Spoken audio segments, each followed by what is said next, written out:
Ang 13 tauhan ng Bureau of Immigration na nangikil sa mga dinakip nilang negosyanteng Indian sa Western Visayas. Nangikil umano mga operatiba nang aabot sa 20 million pesos. Nasa frontline ng balitang yan si Brian Bast. Grabe, nakakahiya kayo. Immigration. Ng Volunteers Against Crime and Corruption at mga kapwa Indian businessman nagtungo sa piskal sa Pasay ang 3 negosyanteng Indian para sampahan ng patong-patong na reklamo ang 13 tauhan ng Bureau of Immigration.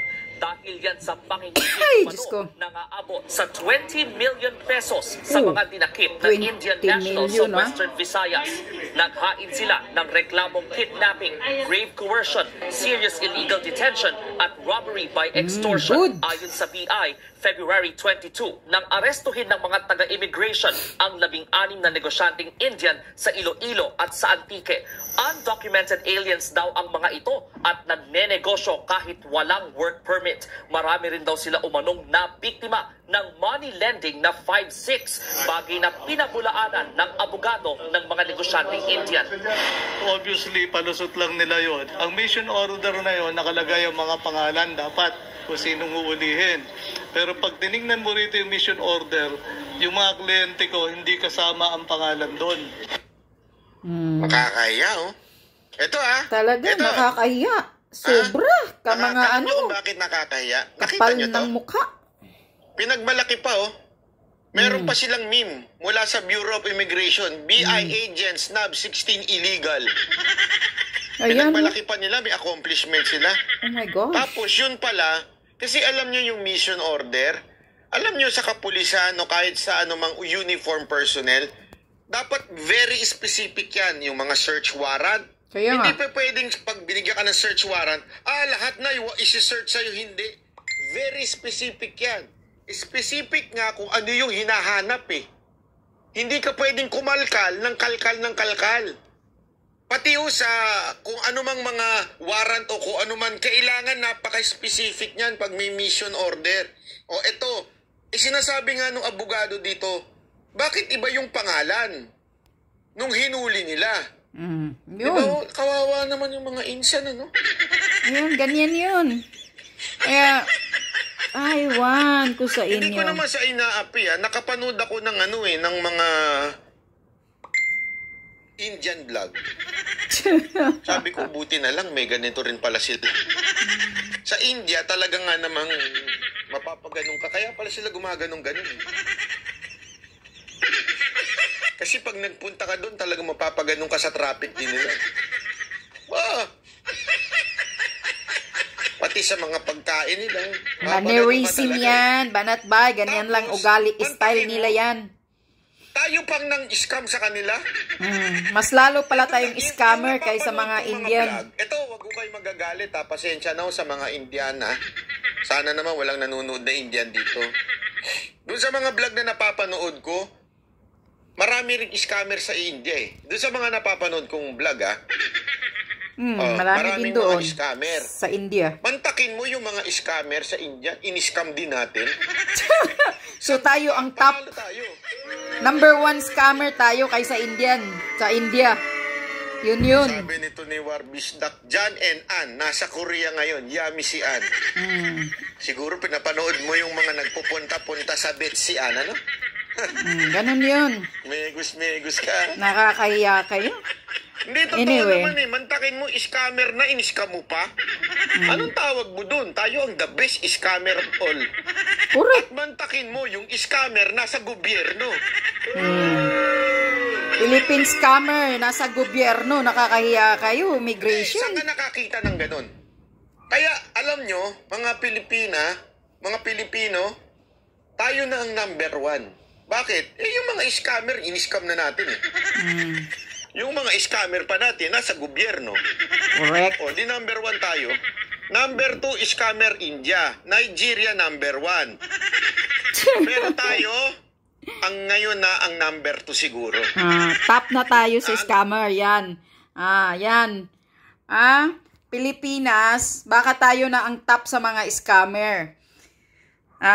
Ang nakakahiya pa sa Pilipinas, itong mga extortionista sa Pilipinas, nasa gobyerno.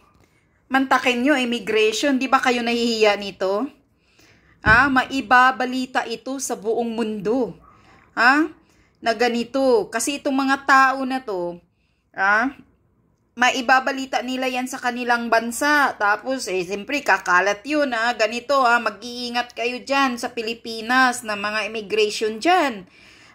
Dahil mga extortionista, mga ganito, gagawaan ka ng kung ano-ano para lang magkapera. So, hindi ba nakakahiya yan? Ano ba kayo, mga immigration? Mapatay gutom ba kayo? O talagang nasasanayan nyo na itong kaugalian na to ninyo noon-noon pang kasi panahon ni Panot Aquino or noon pa siguro ito before pa ng Aquino. Baka noong panahon pa ni Arroyo din, ganito din siguro mga ginagawa ninyo O di ba? Nakasanayan nyo na na pag mga turista, mga taga-ibang bansa, ginagago ninyo niluluko ninyo. Di ba kayo nahihiya? O para doon sa sa nagbabash sa akin, yung basher na patay gutom din dito na nagpunta-punta, na nag-comment-comment na tanga, gago.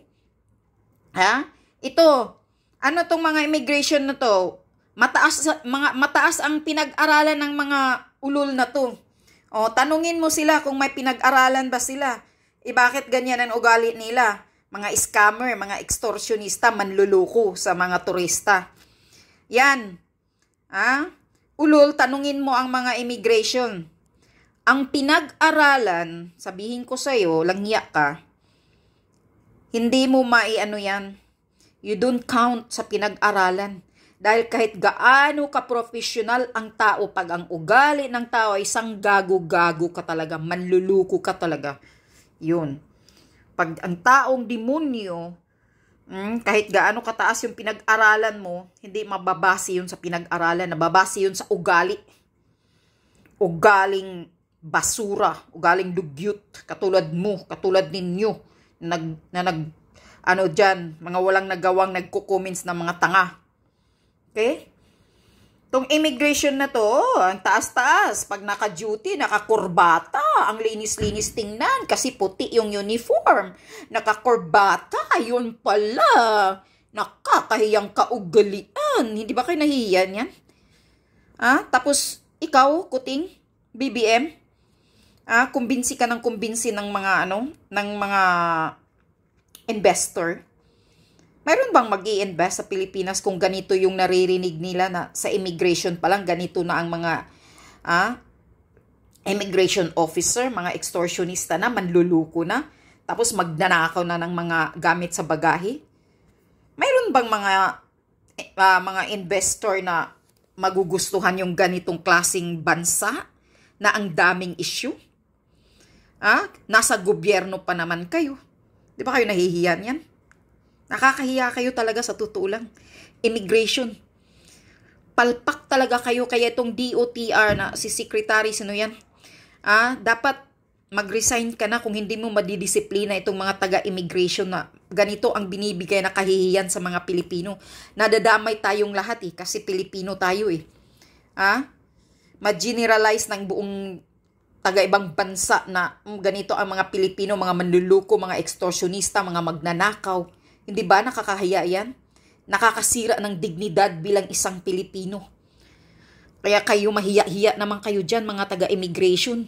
Nakakurbata pa naman kayo. Yung pala mga mukha ninyo at mga ugali ninyo, mga gago pala kayo. Nakakahiya kayo. Buti sa inyo. Makulong sana kayo.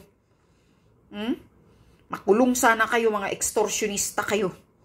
Mga manluluko kayo sa immigration, nakakahiya kayo, tsutang ina ninyo. Grabe na ang issue ng immigration, tapos dagdagan nyo pa mga officer, kung ano kayo dyan, mga officer ba kayo dyan? Di kayo nahihiya? Ano kayo, mga patay gutom? Wala ba kayong sahod? Yan ba ang ipapakain ninyo sa pamilya ninyo na galing sa mga pang-scam ninyo, galing sa mga pang-extort ninyo? Panluluko ninyo sa mga turista? Papakain nyo sa mga anak ninyo? Mabibilaukan kayo. Kakarmahin kayo pag yan ang ipapakain ninyong pira na galing sa mga kagaguhan ninyo. Papakain ninyo sa pamilya ninyo. Wala talaga kayong mga dignidad. Kaya totoo talaga itong karamihang mga Pinoy pagdating sa pira, mga patay gutom. Kahit ano pang posisyon, ano pa ang kalaki, ang sahod, mga patay gutom pa rin basta makakita ng pera. Mga walang hiya kayo, nakakahiya kayo.